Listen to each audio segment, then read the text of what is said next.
Hi, welcome to Get Used to It. I'm Sheila Kuehl, and as always, I will be your host and guide for the hour. Today we have an update on what's going on with the Prop 8 litigation. Those of you in California know very well, I think, what Prop 8 was.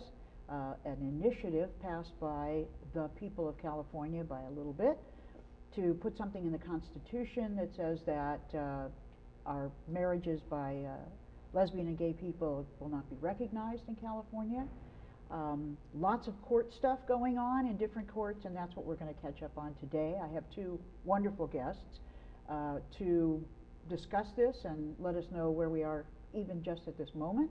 My first guest is David Cruz. He's a professor at the USC Gould School of Law and an expert on constitutional law. Welcome. Thank you. Very happy to have you here. Great to be here. My other guest is Brill, who is a partner in a fabulous law firm, a named partner. And more importantly, or perhaps less importantly, because it's good to be a partner, she has been the person who has prepared and filed a number of amicus briefs in the Prop 8 cases, and we'll talk about those and where we are at the moment. Great. Welcome, Laura. Thank you very much. Great to be here, Sheila. Thanks. David, we'll start with you. One of the things I think it might be helpful to do is to give us sort of a quick rundown on what has the California Supreme Court done and then the federal court kind of in order so that we can remember how these things all got started, at least in California. And how we got where we are now. How we got where we are today. Yes, sure, absolutely. So the exciting good news that started off this cascade of events was the California Supreme Court decision in May of 2008 in a set of decisions called in re marriage cases. That was the case that held that it violated the California Constitution to not let same-sex couples marry. When that became final that summer, or the next month, that's when we started seeing couples get married, the estimated 18,000 same-sex couples.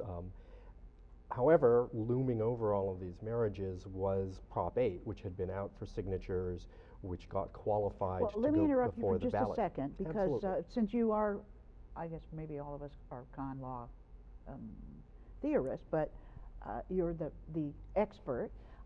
That case in the Supreme Court, why did the California Supreme Court find or discover that it was unconstitutional under the state constitution not to allow same-sex couples to marry? What was the theory or theories? They had basically two sets of arguments, that the California Constitution protects various liberty rights that cannot be denied without due process of law unless you have sufficiently powerful justifications, and that the right to marry was one of those, and that same-sex couples could take advantage of the right to marry just as a different sex couple could. That was really not what marriage was about. It was about the legal commitment and the unit of support. And then the other set of reasoning was about the discrimination, that because it fenced out gay and lesbian couples for marriage, that this was sexual orientation discrimination, and that under the equal protection guarantees that the government in California has under our Constitution, that when you have this kind of discrimination, anti-gay discrimination, it could be anti-straight, anti-bisexual, any sexual orientation discrimination, that has to also be subject to this judicial scrutiny that's very skeptical and demands a really powerful justification, and there just isn't one for excluding couples. So the California court interprets the California Constitution, but the United States Supreme Court had already said that marriage per se, not for us, but marriage itself was one of those rights that couldn't be taken away without a lot of due process, or the process that was due, but under the parallel clause in the U.S. Constitution, both the California and U.S. Constitution. Right.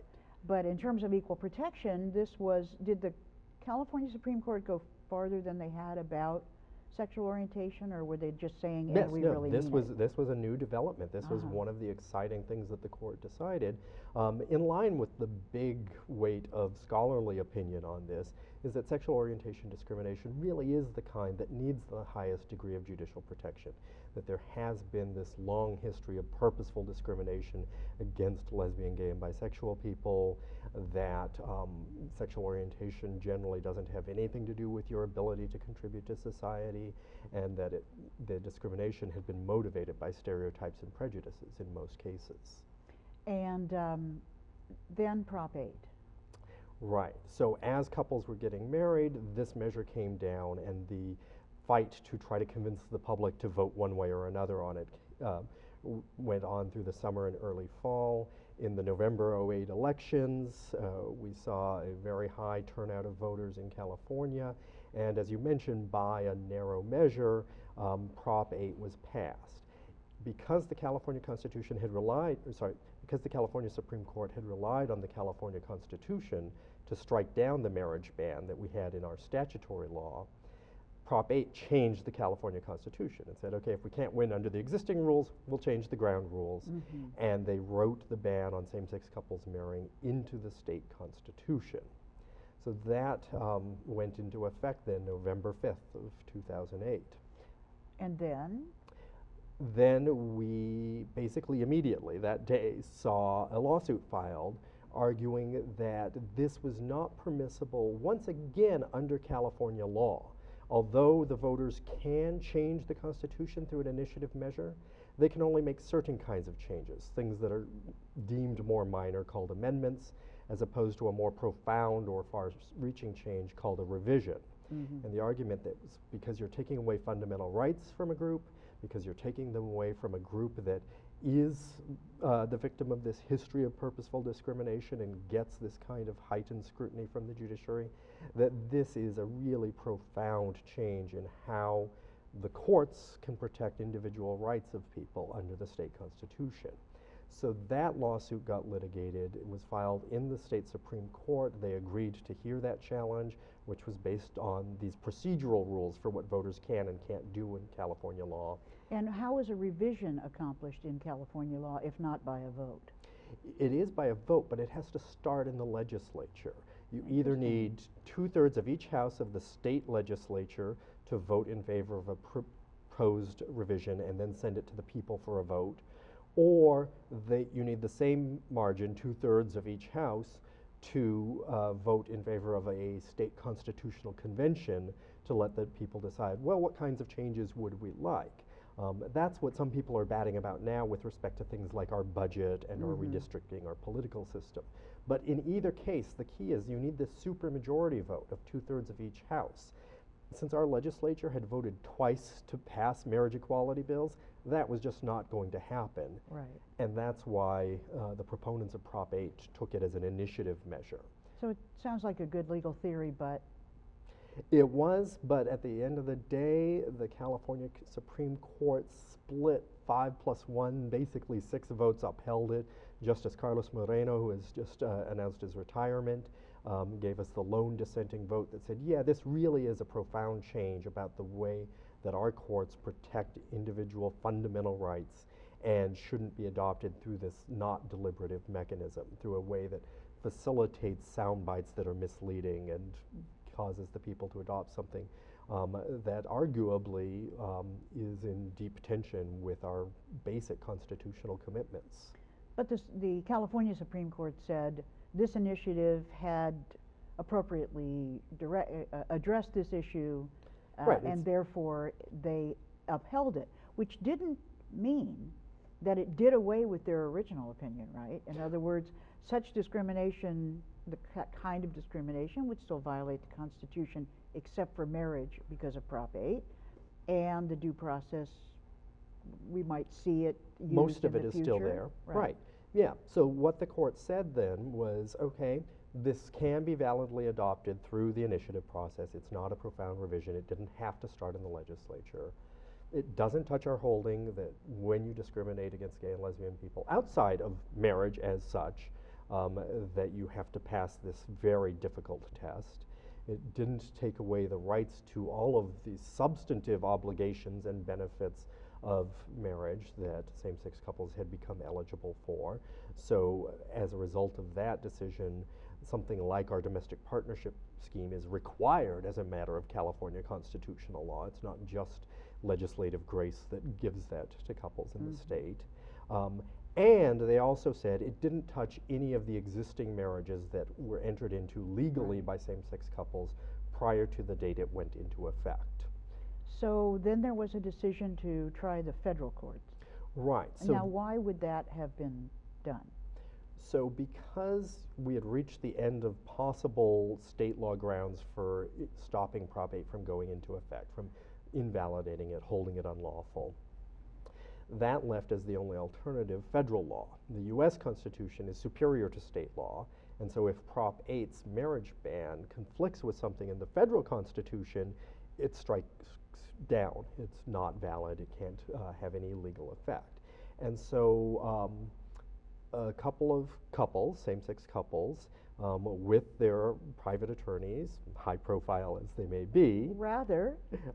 David Boies and Ted Olson, familiar to many people who paid a lot of attention. One for Bush and one for Gore in that major case. In 2000, right. But both on our side this time. On our side, right. So the very liberal and very conservative attorneys agreeing that there is no reason for keeping gay people out of marriage that doesn't violate our fundamental constitutional commitments, and that is as true of the U.S. Constitution in their view as it was of the state constitution. So at the entry level of the district court, it's just like a trial court in California. They take evidence, witnesses come and testify. So there was kind of a big trial? There was a trial for 10 days, almost 2 weeks in January last year, where they presented evidence, witnesses, the couple's testimony. They had an impressive array of experts from a variety of scholarly fields to talk about the history of marriage, the history of anti-gay discrimination and the like. And they were opposed at trial by the official sponsors of Prop 8. The state, although they were the defendants, didn't believe that this was constitutional. They had become convinced by the California Supreme Court's reasoning and their own thinking about the matter that Prop 8 does violate the Constitution. So they refused to put on arguments in defense of it, and the district court let the Prop 8 sponsors come in then to act as defendants to put on a couple of people who had put the initiative on the ballot. Right, the ones who initially qualified this, who sponsored it, who filed a piece of paper with the Secretary of State to be able to start gathering signatures for the measure. They were the ones who played the role of the defendant. Well, let me ask you, Laura, I mentioned at the beginning that you had gathered, prepared, and filed amicus briefs. Could you tell a little bit about what level of trial those go to and what they are really? Sure.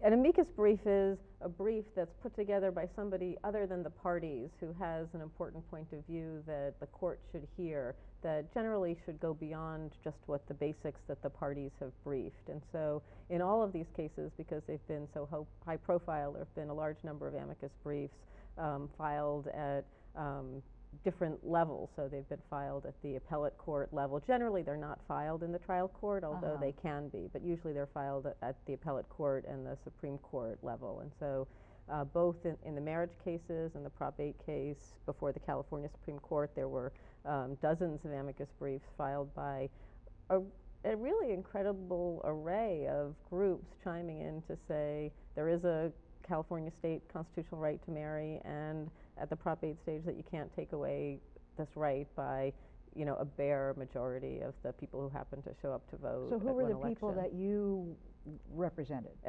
For my briefs in the California litigation, I represented women's rights organizations who wanted to make the arguments about how sexual orientation discrimination was similar and a species of sex discrimination. And one of the important reasons for that argument is because typically sex discrimination has already been recognized as a kind of discrimination that merits heightened scrutiny. David was talking about the different levels of scrutiny that courts give to different types of classifications, and so it's an easier way to get heightened scrutiny if sexual orientation discrimination is a kind of sex discrimination. Well, it's interesting, there's a difference in California between the scrutiny level for sex discrimination than there is in the federal level, right? Because California made the decision early on, I think, to treat it as serious, sex discrimination as seriously as discrimination on the basis of race.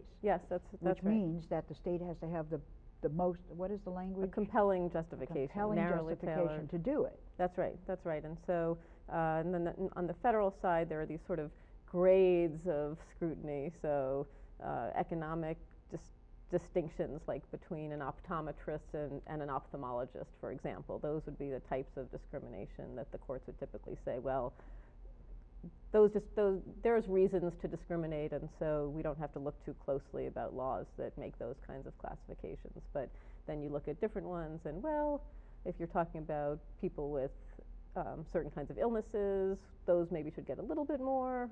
Gender should be in the middle, and sexual orientation. The Supreme Court really hasn't decided where sexual orientation should be, so it's kind of an open question. So you filed with the originally in the case that said you can't discriminate against people on the basis of sexual orientation in California. It's unconstitutional. The very first case that David talked about. That's right. That's right. And then a similar argument on bringing the perspective of gender discrimination to this revision amendment question, to say the argument there was, yes, the California Supreme Court should have regarded Proposition 8 as a revision and held it unconstitutional, and the perspective that the groups that are concerned about gender equality wanted to give in that case was how the initiative process could be used to disadvantage women or disadvantage others on the basis of gender if it were so easy. Does the court have to decide if you can file an amicus brief? In these cases, because they've been so high profile in general, the parties have just submitted blanket letters that said anyone can, we don't oppose anybody filing a brief. But generally, I'm just, because we're going to talk later about the standing issue, which is, we want to try to help people understand the difference between sort of procedural rules and the substantive. I mean, even due process has its own distinctions. Normally, when you file an amicus brief, does the court decide whether or not you can and on what basis? Normally, the rule is that if the parties consent, you can just file, and if and normally the parties do consent, because if they don't, all you have to do is file a motion with the court, and the courts typically just grant them because they want to have an open process. You'd have to. It's only in rare instances. Do you have to have some kind of interest in the case? I mean, not a direct. You have to say why you care, but you don't have to have a monetary interest or. So even different be from the parties. Yes. The amicus is sort of looser in terms of who can file one. Yes, exactly. And so, so there were, at least at the state court stage, like the American Medical Association, American Psychological Association, it really can be anybody who thinks, religious groups, who think that the court would benefit by their insights that they So you didn't file an amicus at the district court level? No, not at the district court level, but then in the Ninth Circuit I filed a different amicus brief that was it was on behalf of an expert in state constitutional law and state courts, and it was a different brief about the skepticism with which the court should approach the initiative process as a whole. Before we get to that, we need to sort of understand what the district court said. So. Were you following that decision? Oh yes. I thought you might. I think we all probably were. But now we could do it online. I mean, it used to be we'd have to wait for the sketches to come back, but now it's just instant. Right. So what happened at the district court level on the federal case, which was really not only it's about Prop 8 in a way, but it's really broader than that, isn't it? It's really about our right to marry.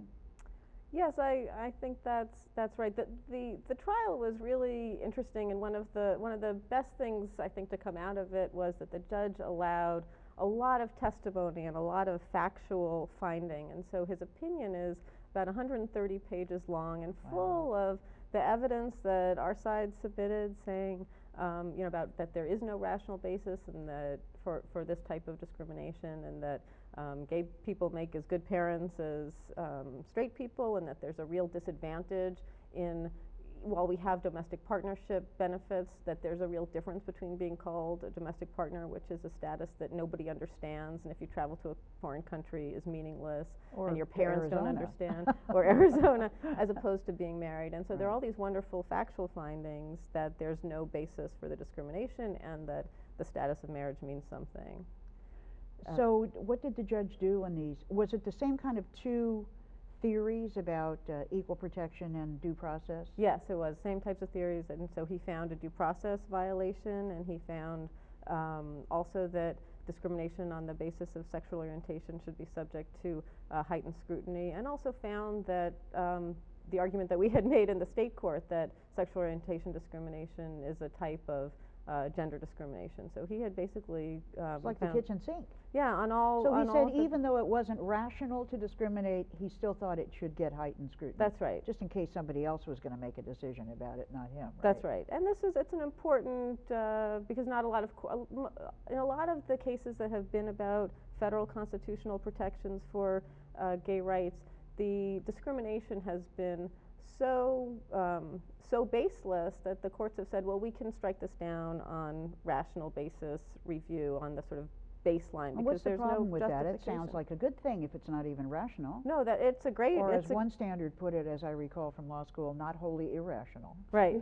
right. It's a good thing for striking down those laws, but in general, that standard is regarded as very deferential, and so we've been in kind of an odd position where the discrimination against us has been struck down repeatedly on the basis of a review that's supposed to be kind of more deferential, but it's helpful in general if you have a standard that says, well, this kind of discrimination on its face is something we're suspicious about and don't think states should be doing. It's more of an automatic Well, it would barrier. be easier on a rational basis for a state to think up something that would sound rational, and that's all they would need. That's right. Whereas with heightened scrutiny, you have to find something more important. You have to have an important reason or a compelling reason. Or Right, that's right. And so, for example, the New York New York Court of Appeal, which is the high court in New York, had upheld marriage discrimination in New York under rational basis review, and the rationale, the sort of hypothetical rationale, was that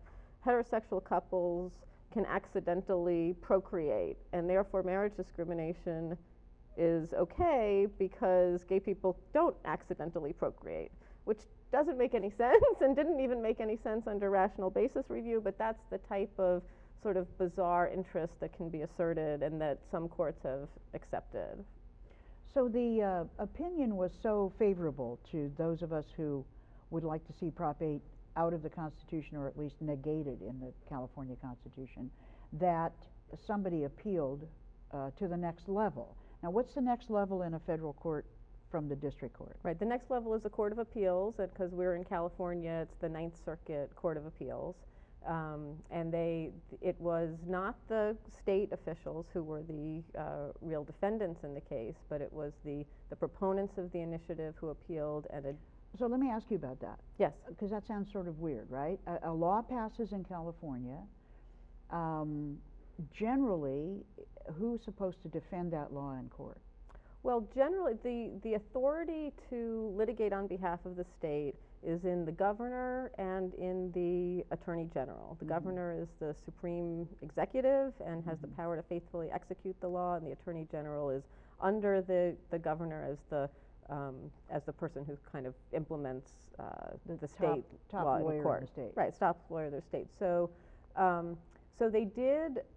Earlier on in the district court, they did answer the complaint. So the state answered, and in the answer said that Prop 8 didn't violate the federal constitution. And then they kind of took a step back at that point and didn't actively defend the case, I think because they had become persuaded that it was a constitutional violation. So, And the Attorney General actually outright specified that before the district court. The governor said, I'm not going to defend, but Jerry Brown said, it is unconstitutional. So the governor then was Arnold Schwarzenegger. The attorney general was Jerry Brown, who's now currently the governor. They would have been the two people to sort of righteously defend this. But, yes. But when you said that the California Supreme Court in 2008 found that such discrimination violated the state constitution before Prop 8, does that give them any reason not to defend Prop 8? Or do you think it was all kind of just political? Well, I would say neither. I wouldn't put it quite that starkly. I mean, I think that as people who have the responsibility for making sure that our laws are fairly and properly implemented, and for not incurring expense on behalf of the state that's unnecessary, and for being able to guide the state and settle where it's appropriate, that it's part of the responsibility for executing the law is deciding how to litigate and whether to forcefully advance certain arguments or not advance certain arguments. So, so I think they acted appropriately in not taking an active role. And there's sort of there's a political solution if people don't like that, which is to vote them out of office. And in this election, everybody ran on the question of Prop 8 and whether they would defend it in court, and Meg Whitman said she would defend Prop 8 and she lost. Steve Cooley said he would defend Prop 8 and he lost. So there's been a democratic The process. people have spoken. To They're the a little extent bit we can read irrational. those tea leaves, yeah. Right. So we'll all vote for Prop 8, but then we'll vote for people that That's won't right. defend it. That's right. But it Okay, wasn't, I love it this wasn't a statement. new development in the federal court. In the California Supreme Court, after Prop 8 was adopted, the Attorney General agreed that it was unconstitutional, and he litigated that position on behalf of the state. In California. Even though the state was a defendant, Uh-huh. they took that position. So this is something that has happened. Our laws presuppose that our Constitution is superior both to statutes and to initiatives, and that the U.S. Constitution is superior to any form of state law. So when you take an oath to uphold the laws, that includes upholding the Constitution of the United But States. when the initiative has amended the Constitution, The initiative only amended the California Constitution. Right. It can't touch by itself the U.S. Constitution. right. And that was the basis then for the federal district court lawsuit. The state leadership took the same position back in the 1960s when an initiative said, let's get rid of all the fair housing laws and encourage discrimination on the basis of race in housing. They not only did not defend that initiative, they attacked it as unconstitutional under Right. the U.S. Constitution. Right. So here we are, the district court has given such a wonderful opinion. The state officials don't want to appeal it to the Ninth Circuit, so those people who put the initiative on the ballot file the appeal. Then what happens at the Ninth Circuit? So then what happens at the Ninth Circuit is a lot of briefing and full bet. arguments from both on the merits and on this question of standing. Okay, let's talk about the question of standing. Can you explain, either of you or both, what the heck is standing? Yeah, it's the label given to a set of rules about who can come into a court and raise what kinds of arguments in what sorts of cases. So state courts have their own set of standing rules. The federal courts have their own set of standing rules. And so you have to cross that threshold every time you file something in the court? Right, any time you file. And if you had, in this case, you had the plaintiff couples filed the lawsuit in the federal district court. They were denied marriage licenses because of the effect of Prop 8. So they had a clear, immediate, very serious, harmful injury. And if their legal theory was right, a violation of their fundamental constitutional rights. They clearly had standing to file that Well, lawsuit what about the other into guys the states. in the district court? Because they were only coming in as defendants to a case that was already properly there between the plaintiff couples and the state defendants, we didn't have to worry about their standing. And the So it's district court looser didn't in have terms to. of who's going to answer a case or It's show who up to defend it? invokes the power of I the see. federal courts has to meet this threshold standard, this test of standing. And the initiative proponents in the district court, they were in the posture, as David was saying, of intervening to defend it, because the state officials weren't actively defending it, and so they said, hey, there's this initiative and it needs a defense. And that was okay with the district So court? that was okay with the district court because there was a real case. There were people who were being Right. denied marriage licenses, and there were who needed to have some avenue to vindicate their rights, and then there were and so in the adversarial process, the district court would say, well, I want to hear both sides, and so if the state is going to take a step back, then you may We'll let these you guys may do it. yeah, you may present your case on why I should uphold yours. But it's different in the Ninth Circuit because having lost That's in the right. district court level, the proponents then wanted to file an appeal to the That's next right. level, probably hoping to get to the United States Supreme Court eventually. That's So right. they file the appeal, which raises a new question of standing? That's Is that right. what happened? Because typically, if you think about it outside this kind of unique posture of constitutional law, if David and I had a contract dispute and we were in a district court and we had settled it and there was a final judgment, and let's say David had sued me and I said, okay, I'll pay you. I'm allowed to settle my case and end it. I don't have any kind of obligation to appeal. And so if some third party says, hold on, I have an interest in your matter, I'm going to appeal anyway, everybody would look at that and say, what are you talking about? This is a dispute between two parties, and they can end it when they feel like it. So we're in a little bit different posture because of the public nature of this dispute, but that's essentially what it was, is that the state was willing to accept the judgment and say, Prop 8 is unconstitutional, we don't want to enforce it, we're willing to live by this judgment that's been fully litigated. And then you have these proponents saying, hold on, you guys can't settle as between yourselves, we want to keep it going. And the fact that the proponents, the official sponsors of Prop 8, had entered the case as these intervener defendants, that by itself isn't enough to guarantee that they have the kind of injury from the judgment, from the decision of the trial court, that federal standing rules require. So whoever takes the appeal has to have an adequate, what the court calls injury. If it had been the state, the fact that their law was invalidated would have been enough. But they're not the state. They're this collection of private individuals. Right. And so they have to convince the court, and the Ninth Circuit Court of Appeals specifically said, brief and address this question, why do you have standing? What is the rules, the case law developing this notion of standing for the federal court says it has to be a concrete injury. It's not enough that you have an ideological interest in the subject. It's not enough that you passionately care about it. It's not enough that you think the decision is mistaken and that the government is therefore behaving unlawfully if they follow that decision. You need some palpable injury to yourself. And just like the trial court found when it struck down Prop 8, it's virtually impossible to articulate how anyone is harmed by letting same-sex couples get married.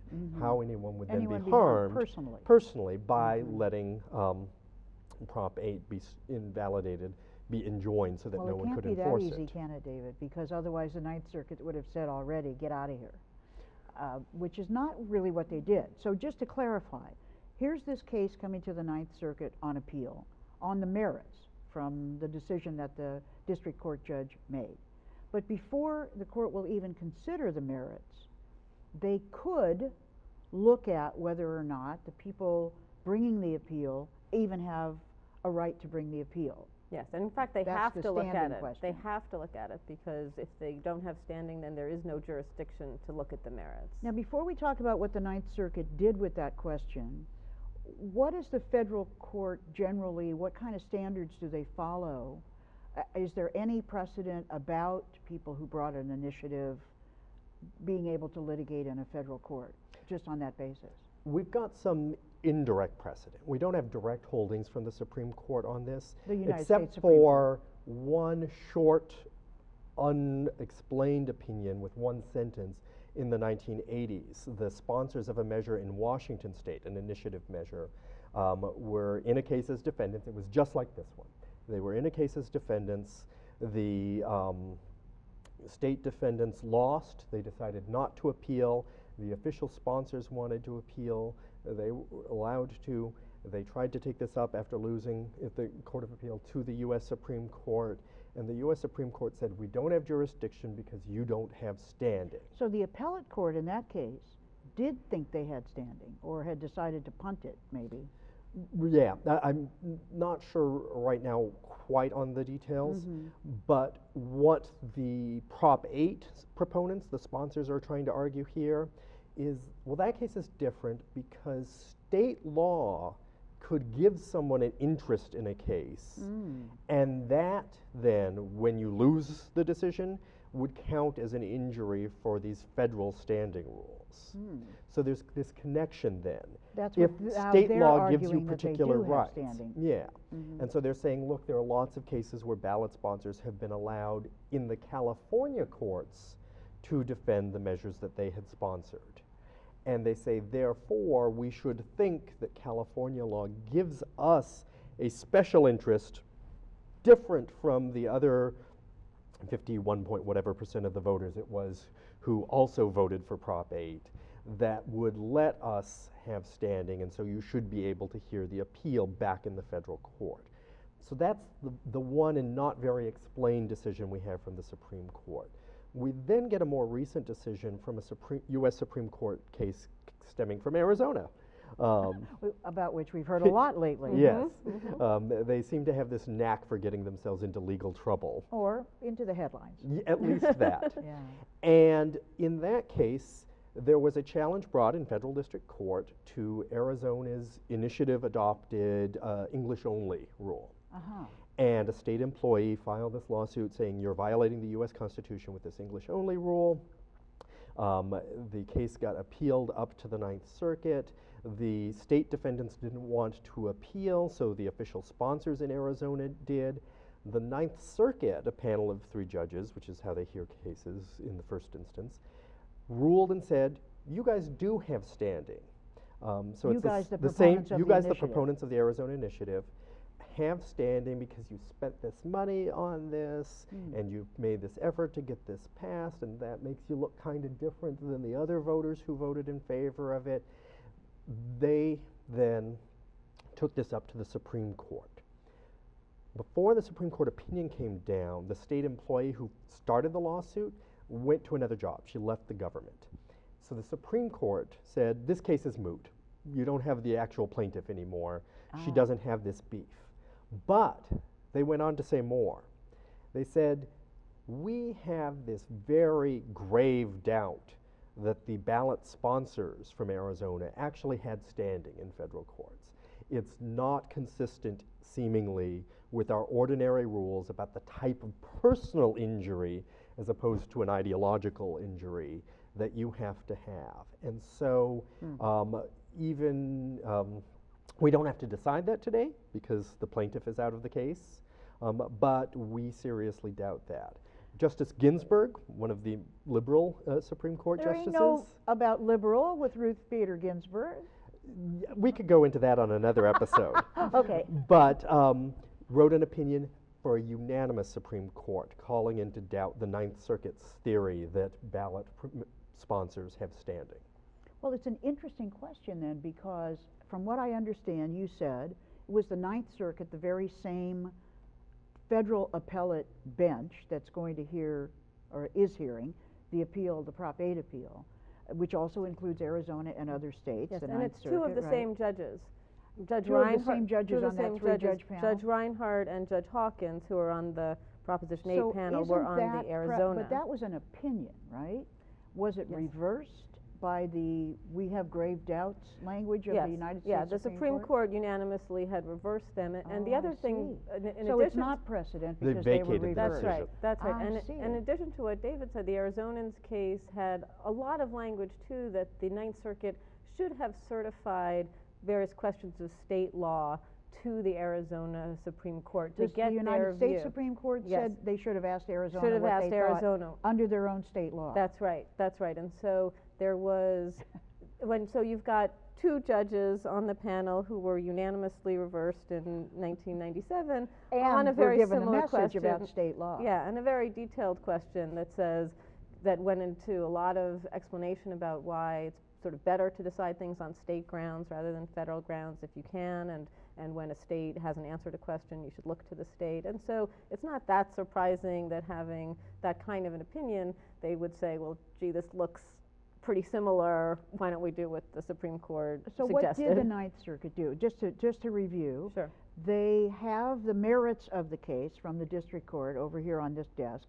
They're not going to talk about that yet because they're considering whether these initiative proponents have standing to even bring the appeal at all. If they don't, everything goes out, and the federal district court would, what would happen if they didn't have standing? It would It would Federal stand. It district would court be opinion final is the judgment final judgment. binding on the defendants in the case. That's right. unless would then be they ask just- the U.S. Supreme Court to reverse that standing decision from the Right. Ninth Circuit. Right, and that would be likely. Well, So here we are. except Go ahead. if it's based on state law, if the reason that there's no standing is because the state doesn't give standing or the state doesn't Well, but recognize. that's a second thought at the moment, because I want to get to that. Let's say the Right, but the Ninth Supreme Court- Circuit hasn't gone to the state yet, let's say. Oh, if they hadn't? Because the Supreme, I see. let's say at the Yeah. moment in time, because I'm trying to think chronologically. Mhm. So the merits of the case are sitting on the side here, waiting for the Ninth Circuit to look at them, And the Ninth Circuit says, not very long ago, okay, I think we have to look at standing first. They're thinking about what the Supreme Court said to them. They're thinking about Arizona. So what did they do next? Right. So after that, they heard this argument in December 2010 in the Ninth Circuit that addressed both the merits questions about So they process. argued and briefed Yes, the merits, everything together. just in case they were going to Right. take it up. Everything. Well, they assumed, I think they assumed that there was jurisdiction, and I mean, there is an appeal pending, and they were directed to brief the things together, so. But they also took argument about standing. Yes. Right. And after hearing that, then, right after the holidays, I think it was January 4th, the Ninth Circuit then issued an order. And they said, we're not deciding this yet. We're going to ask the California Supreme Court respectfully to answer this question. What kind of interest, what kind of special distinctive interest does California give ballot sponsors, like in particular these Prop 8 proponents? What authority are they given under state law to defend measures, to assert the interests of the state, to assert their own interests? What kind of specific interest might they be given? And you said there were some cases, I can see why the ballot proponents want to do this, because there were some cases in California that seem to give ballot proponents the ability to come into state court. Well, California has much broader standing requirements than We like litigation than here, so. federal. If you contrast the two, I mean, they're quite stark, and the federal courts are constantly creating barriers to coming in and asserting rights, and the state courts have very open, come in if you have a dispute, we'll resolve it, generally. I mean, there are limits, but in general, it's been, the state courts have been much more open to conferring standing. So the fact that there have been state court cases where initial proponents have raised issues doesn't really decide ultimately whether there's enough of an interest to meet the federal standard. So I think our side was thinking, federal court, that's good. Limited standing, and so consequently these guys won't get in. Although I think looking ahead, people thought, well, they'll probably certify it, given that direction from the Supreme Court, they'll probably. Now, certifying it to the state doesn't mean the state would say, yes. That's right. They have we'd discretion. be happy to do it. Right. They have to decide, right? That's right. And they've decided, no, we don't want to decide in a variety of different cases over the years. But I think probably most people anticipated they would take this one because it's so just so recently, important. The California Supreme Court said, what? They said, we will, very brief order, but we will take your question, and here's the briefing schedule, and we expect to have oral argument as early as September 2011. So doesn't sound very early to a lot of people, but is fairly early by their standards. Yeah, based on California state court practice in the Supreme Court, they set an accelerated briefing schedule. So the briefing starts in March 2011 and will be done by May 2011, giving them time to analyze all the briefs, do their own research, start formulating provisional opinions, is their typical practice in the California Supreme Court, so that they've got a good sense of where they think they're going to come out when they get to this oral argument, probably in September. And then, within 90 days after delivering, or after hearing the argument, the California Supreme Court is supposed to deliver its opinion. So these certified questions from the Ninth Circuit Court of Appeals in the federal system to the California Supreme Court in recent years have tended to take from about a year to almost 3 years. So the fact that they're on track to have this wrapped up by January 2012 puts you at sort of at 1 year and really the short end of that time cycle. Now, have we already lost Justice Moreno? When is he retiring? I think everybody expects he won't be there by September 2011. So we've got a new Chief Justice. Yes. And we're down one justice. It's going to be a very interesting consideration. What do you think? Well, Jerry Brown will appoint somebody, so hopefully he'll make a good appointment, and the court will, everyone on the court will hear the arguments made, and I don't think that we can, anything about what's happened, other cases and how they decided the Prop 8 case would necessarily foretell where they're going to come down on this question. So is it your guess that they might say initiative sponsors would have standing to appeal under state law? Well, part of the question is not just standing to appeal, it's really who do they get to represent? Who do initiative sponsors get to represent? Whose interests can they litigate on behalf of? And you talked about an injury too. That must be Right. the element in Right. the state That's as well, right, for coming into court? Yeah, there were really sort of two questions or two bases of standing that the Ninth Circuit asked about. And on the federal standing question, there's one question they ask, which is, what's your injury? And not just any injury, but what's your particularized injury that goes beyond the public at large? So whatever kind of amorphous qualms the proponents have about same-sex marriage, I think most people would say, well, you might not like it, but that's an injury. That's not To a the extent personal that's an injury, yeah. that's not particularized as to you. And it's unclear what other injury they may have. The other question was, does California somehow put you as the proponents in the place of the Attorney General or in the place of the governor to actually be the state to defend? And that would be, I mean, that's kind of a really broad notion that would give initiative proponents a huge, power well beyond what legislators have and what the governor have and what they have term limits, and can't defend, they can't take actions forever. Right. So that would be a really broad ruling. And they're embracing that. They're saying, yes, that's right. And they're saying, because the initiative power that the people have under the California's Constitution is so important, which state cases have repeatedly said. It was adopted during the progressive era to give the people a check against legislators that might have been under undue influence of corporate interests, the Like the railroads. railroads. Right. Right, back in the era of the robber barons. Right. And so they say, so it's entirely appropriate that we would have this. But the thing is, the governor and the attorney general are elected by the entire people of the state. So when they represent the state interests, they have a democratic pedigree for that claim.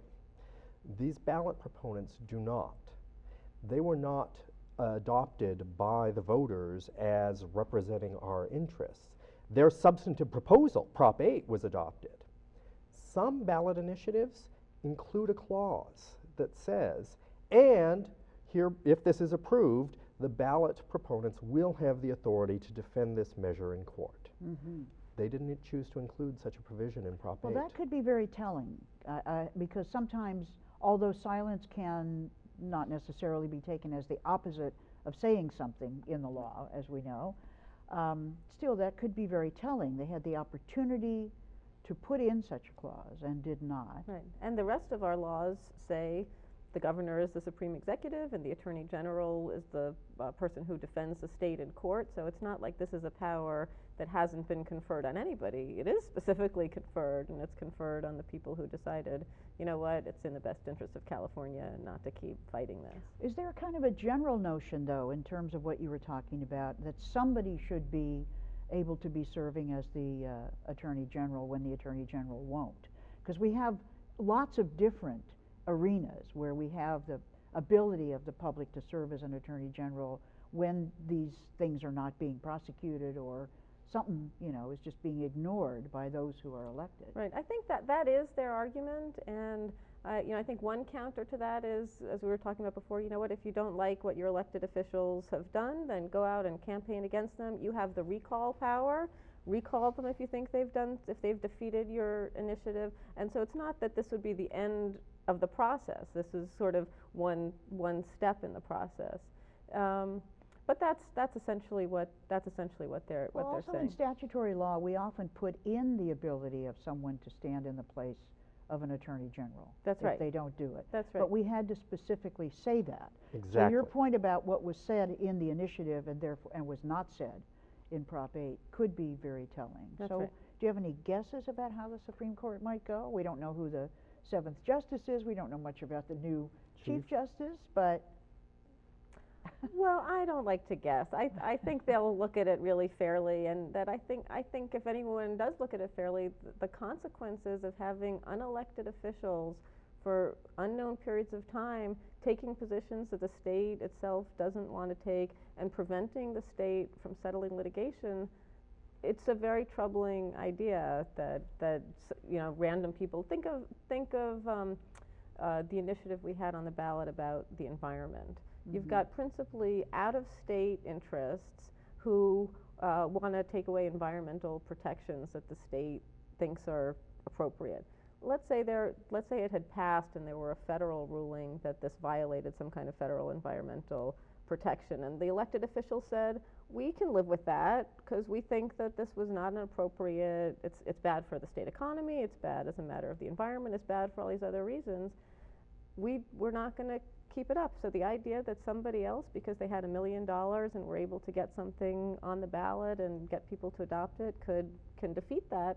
I don't know where that power, it's not clear where that power really comes from. Go ahead. Well, and they also would be doing so at no cost to themselves, right? So there's a reputational cost to an elected statewide official like the governor or the attorney general who makes a political decision in full view of the public who elected him or her to not defend something or to not appeal something. There is the prospect of removal from office. This is going to live with them, right? Gray Davis has been recalled. He can't ever ignore that. It will tail him wherever he goes. These ballot proponents, the Prop 8 sponsors, they're not elected officials. No one has put them in charge of anything. They would suffer no consequences. They can't be recalled. They can't be voted out of office. But it's an interesting, just not exactly devil's advocate, but to unpack this a little bit. When the initiative process first started, as you pointed out, it was about the people taking some power over a corrupt legislature. In the past couple of decades, however, that's not been the case. I'm not just talking about the legislature, which of course I would have to say was not corrupt, since I was in it. But they weren't talking about you, Sheila. But really about who brings initiatives. Because what happens now, of course, is that unless you're a billionaire or a multimillionaire or you've got access to that, you cannot even get the signatures anymore. You must pay signature gatherers. And so many of the initiatives that have gone on the ballot have really not come up from, the hearts of the people, et cetera. Right. However, when they do get on the ballot and the people get an opportunity to vote, and they vote, then you could probably easily argue that they did the people a favor. They gave them, just as Jerry Brown is arguing about the tax extension, they gave the people the ability to vote on this, which they would not have had, and to overturn the court's decision about this. And real people went out and real people voted. I mean, there was a lot of money to convince the real people to vote, and from my point of view, a lot of lies in their ads, but they voted. So we've got sort of a conflict here. A bunch of rich guys that don't have a personal interest, a bunch of voters who might feel they do, but as you said, not a real injury, not a particular injury. Voters can't just bring a case because they voted for something, right? Right. I mean, and that might be an argument then to say that in a different situation where an initiative does authorize someone to step into the shoes of the Attorney General and the Governor to take over. Specifically in its language says that. Then maybe we have to bear the costs that Laura's talking about in order to preserve an avenue for this, for the people to try to preserve a policy that they are trying to adopt. But when, as here, there was at least that potential avenue and it hasn't been taken advantage of, then I don't think you can say that the system was structured to prevent the people from doing something. It's the people who are now trying to wrap themselves in the people of California's authority didn't take a step that they could have.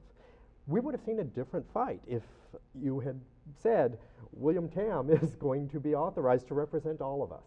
And I think, one thing, people like to vote on things, but in general, the initiative process has had really very harmful consequences for California because of how easy it is to qualify things for the ballot. I mean, we've just overturned the 2/3 majority to pass a budget, as you know, but that stymied the government for years and years. And it still stymies us because you need 2/3 to raise a tax. For taxes, that's right. You need 2/3 to raise a tax. And now to raise a fee. That's because of the other initiative that came in under the Under radar the radar at the same time. That's right, and you have designated allocations of how the money has to be spent, and so, and the people, you know, there is a sense that in addition to having an initiative process, we have a legislature, and we're supposed to have a form of government that, in which we represent elected officials to represent us, and they have staff, and they can study various issues and don't necessarily make decisions based on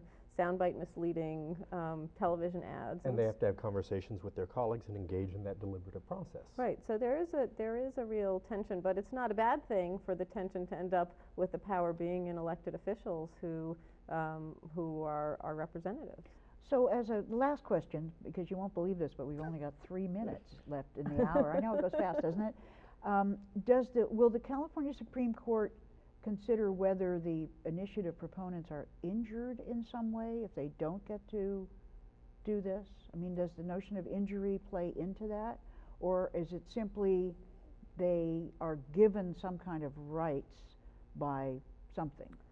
You know, I expect it's more likely to turn on the procedural nature of what their role is in qualifying an initiative for the ballot, rather than something about our marriages affecting them. That's more likely. If there is an injury and they find an injury, that's more likely to be the source of it. Yeah, so you phrased it in terms of rights. You could think about authority or authorization. What sorts of power are they given as a matter of state law?